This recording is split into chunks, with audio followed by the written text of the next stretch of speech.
I'm seeing so many videos in my feed about new YouTubers constantly sharing how many followers they got, how many watch hours they got, or how they got monetized, or how much money they're making on monetization. And I just think if you're constantly talking about that and you have nothing else to talk about, I don't really see the value of your channel, I guess.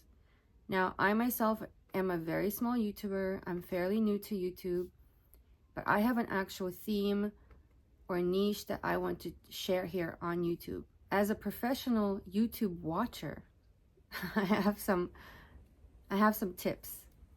Number one, you want to grow a loyal following, people who wake up in the morning and they can't wait to see if you posted a new video. That's what I'm assuming, because that's what I do with certain YouTubers that I follow. I can't wait to see their next video. I watch every single one of their videos. Pick the top 3 or 5 people that you are super duper loyal to and ask yourself, why do you watch them? What value do they bring to your life? What do they share? The only people that should be sharing about monetization and followers are people who are marketers, and that's their job, and they help other people grow.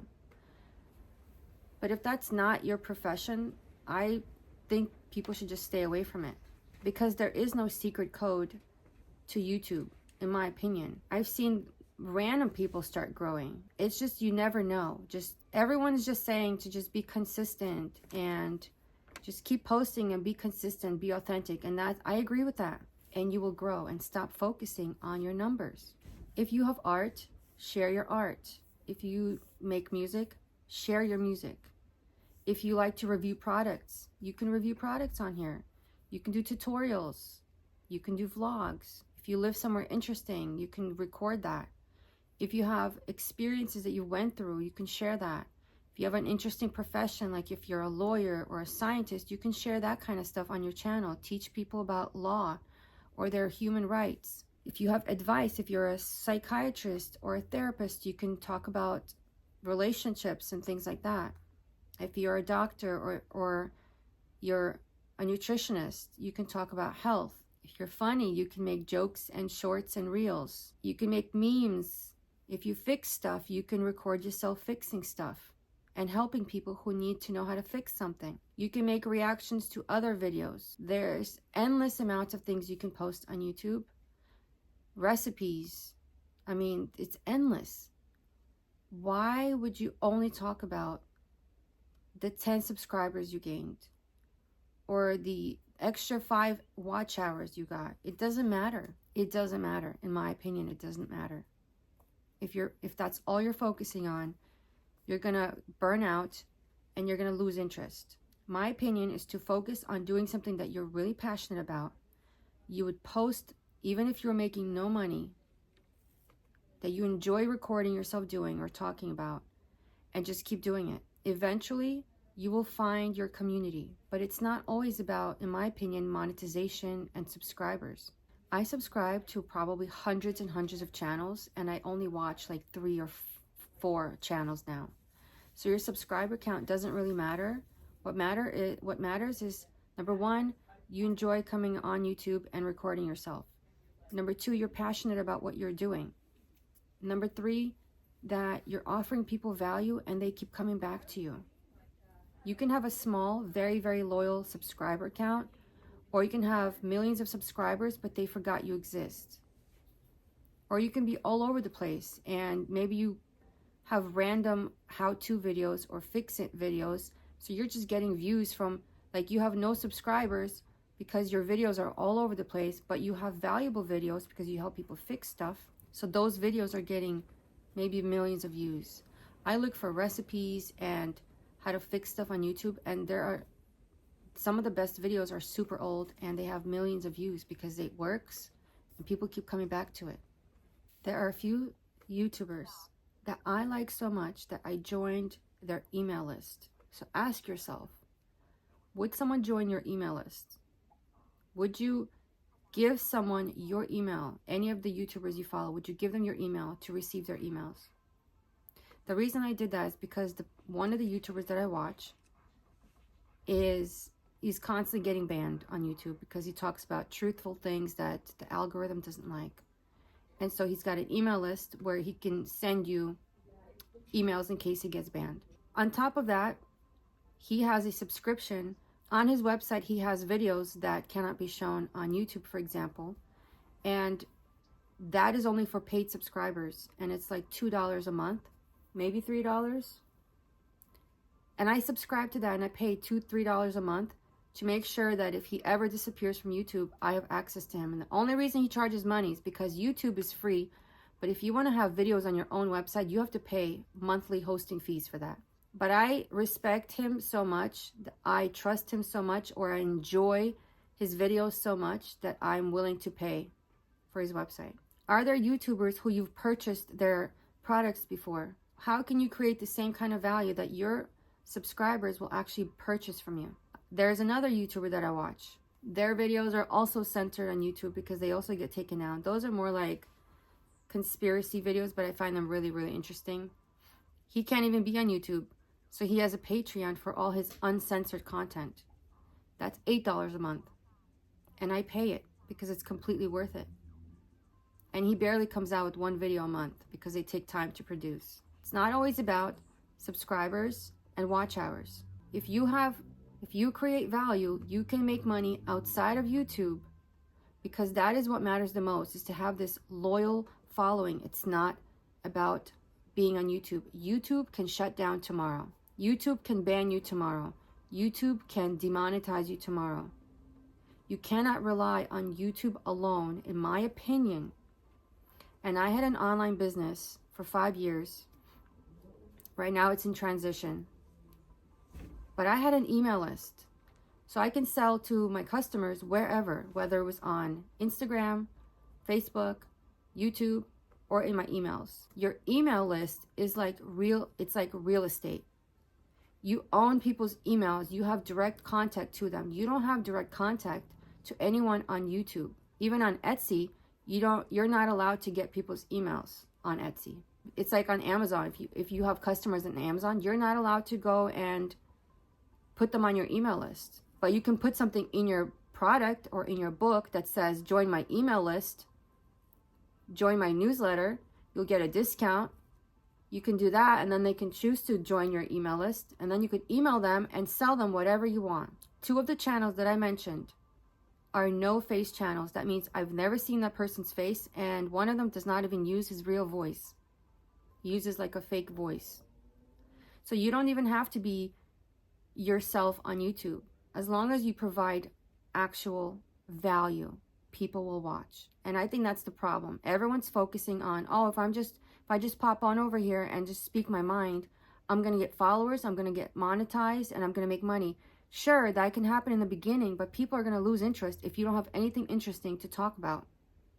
People will get tired. There's a third YouTuber that I watch. Also, no face. It's top 3 channels, no face. They do historical research, and they share their findings. And they have, I'm sure they're monetized, because they started pretty low, and over the past few months that I've known them, they grew exponentially. They have well over 100,000 subscribers by this point. They have a Patreon for people who want to support their work, okay? And I remember when I started watching this person, they had like less than 10 Patreons that he would shout out in the beginning of every video. I recently tuned into one of his videos. He had like at least 30, 40, or 50 names. I mean, I had to skip forward through it. He shouts out. I mean, eventually he's not going to be able to go through hundreds of names. These people are paying him money just to make these videos. You have to think about YouTube like Netflix and Hulu. People pay to have Netflix and Hulu. How can you create a channel that people are like addicted to, whether it's you or some kind of content that you offer, that they are willing to pay you on a monthly basis to make sure you continue to make videos? Maybe you have a full-time job, so you can't afford to make a lot of videos. But if you provide enough value and people keep asking for more videos, and you're like, hey, I have a full-time job, I got kids, I appreciate you guys, but I just don't have the time. But if you want to fund it, donate to me. If I make enough money, I can maybe cut down on my hours, or maybe I could eventually quit my job and do this full time. This has happened to many people. Do not feel guilty for taking money from people or offering it, because you're not forcing them to do anything. Some people are more than willing to give you money to support your channel.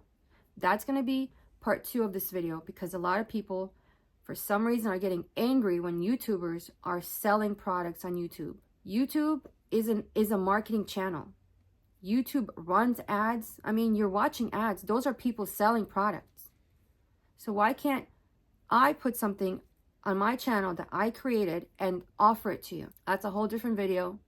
So I'm going to make that next. So if you're new to this, if you're new to my channel, I rejoined YouTube recently because God called me to come to YouTube and share different things. So the main point of my channel is faith-based encouragement, but I'll have other stuff too, like things I went through, business things that I've experienced. I do plan on talking about having an online business, but I didn't come here just to grow and get monetized. I came here to share something with people. Now, I will personally share my personal opinion, and this is just my personal opinion. The only types of videos that I personally cringe about having on YouTube, well, there's several, like the inappropriate stuff I don't really care for.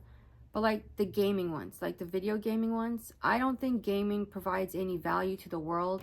I think it's creating an addiction problem with kids. Kids are now aspiring to be gamers instead of having real jobs. And that's the only thing I wish they would just stop, doing. Like, gaming is not a real career. Yes, it can pay you money, but you should also offer some kind of value to the world. I don't care about the money. I care about you doing something good for the world. Doing something of value. And that's my personal opinion. That's why I don't believe in coming on here and doing just anything just to get monetized. Because if anything is up for grabs, then yeah, we're going to lose all our morals and our standards and just do whatever. And that's just personally not me. So I'm not going to come on here and promote and tell you just do anything for money to get monetized. Because I'm here telling you the opposite, is to focus on something you're passionate about, something that can actually help people, not promote sin and addiction, and be authentic and be consistent. And that's all you can do. Eventually your channel will pick up and you don't need to worry about that. Another thing that I want to say is that all the YouTubers that I watch, who I've watched grow exponentially, none of them have ever posted about their subscriber count, their watch hours, their monetization, how much money they're making. They don't talk about it. Sometimes you'll hear, wow, we got to 100K, congrats, thank you guys. Or sometimes they'll say, if I get to 100,000 subscribers, I will go to this place and I will investigate this location for you guys. That's fine. But they're not posting on a daily basis about how much money they made that day, or how many new subscribers they got, or how many watch hours they got.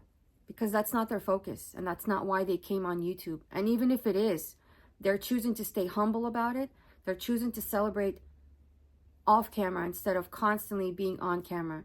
So my opinion, for those of you who are constantly talking about it, yeah, it's getting you views. I don't know if that's your intention. It's getting you views, but I just don't see the long-term strategy to that. Again, unless you're a professional marketer and that's your channel, that's what your channel's about, that's completely different. But I can guarantee you the reason I grew is because they were consistently providing value and being authentic and not copying anyone else. Those are my tips. Find something you care about. Find something that maybe you have no one to talk to about, and share it on YouTube. And don't focus on who's watching it. Your video could go viral in a year, in a month. It doesn't matter. Do not let that be your driver. My personal driver is that God sent me to be here. So I'm just going to share whatever God puts on my heart, and He'll bless it. If I'm following His directions, He will bless my channel for whatever reason He called me on here to be, whatever that may be. And I've been an artist my whole life, so naturally I'm going to share products that I create and I'm going to sell on my channel. And for those people who are getting angry that people are sharing, that they're selling merch or any kind of courses, my next video is for you, because I've got thoughts about it as someone who sells things and is on YouTube And I also have links in my description. Well, thank you for watching. I hope this helped you. This video was meant to just inspire you and motivate you to just post what you're good at and stop sharing your monetization and your all that stuff. The right time to share that is after you've grown exponentially and say, people keep asking me how I grew my channel. Then you can do one or two, a couple of videos about it. But please, if you're brand new, stop talking about it. My opinion. Because I want to follow you guys. I want to watch you grow. What are you about? I know there's something to you. I know you have other things you can talk about. What would you talk about with your friends? If you could find the perfect friend who shared all the things in common with you, what would you share with them? For me, it's stuff about God, Jesus, the Bible, and encouraging people and sharing like life stories and life experiences, and maybe doing a couple of vlogs and trips of fun things that I get to do with my son. Those are the things that I enjoy sharing, and that's the stuff that's on my channel. Anything that I feel like I could share that someone would find interesting, I would share, assuming God wanted me to share it. And maybe if I ever get to 1 million subscribers, I'll talk about it then. But until then, I'm just not going to talk about it unless people are highly requesting to hear about it. But I don't think there's anything new I could possibly share that no one else has already shared. Everyone is talking about how they grow their channels. I forgot to mention that I spent thousands and thousands of dollars on business courses where one of the top things that we focused on was finding your niche or your niche. This is why I wanted to make this video and let people know, for those of you who are saying, I don't have a niche, so I'm just on here talking about random stuff. Everyone has a niche. Everyone. That's why I gave you those ideas. What are you really into? Make a list. Make a list of 20 or 30 things that you love, absolutely love. Is it plants? You can have a plant channel. How to grow your plants. Is it parenthood? Is it teaching kids? Is it homeschooling? There are infinite amounts of things you can talk about on your channel. Make your list of things you love. Is it coffee? You can have a coffee tasting, or if you could choose anything to get paid for, what would it be? Make videos about it. See which videos get traction. Make more of those videos. See what people are asking for in your comments. Someone asks you to share about your divorce or share about how you got cheated on, share that story. That story could be the one that goes viral. But then maybe your channel will go into a new direction of talking about relationships. If there's a topic you love talking about, is it history, health? Is it relationships? Talk about that on your channel. I recently learned that there's people watching other people eat on YouTube. And I just find that so weird. But they're successful. People are watching them. Would I do that? No. I want to offer value to people, not people watch me eat or watch me play video games. Another thing you could post about is something that you're really good at. And it could be the most random thing. It could be cleaning, organizing, growing something. It doesn't matter, because people watch people eat. And people watch people play video games. So they'll watch you do the weirdest thing, whatever it is you're good at, whatever something other people always tell you're good at. Try to make videos about that, because you might be actually helping people. I kind of want to make a long list of ideas that you can post about. So if you want that list, leave a comment. I will make a long list of things you could talk about or show on your YouTube channel. But there's also videos on that on YouTube if you want to search. You know, videos, topics I can post about on YouTube. You can find it. But I'm still going to make a list because I like making lists. So I'll make one. I'll just add it in the description somewhere for you to download. Okay, thanks for watching. Just a quick video, sort of quick. Stay tuned for the next one about sharing and selling products on your YouTube channel.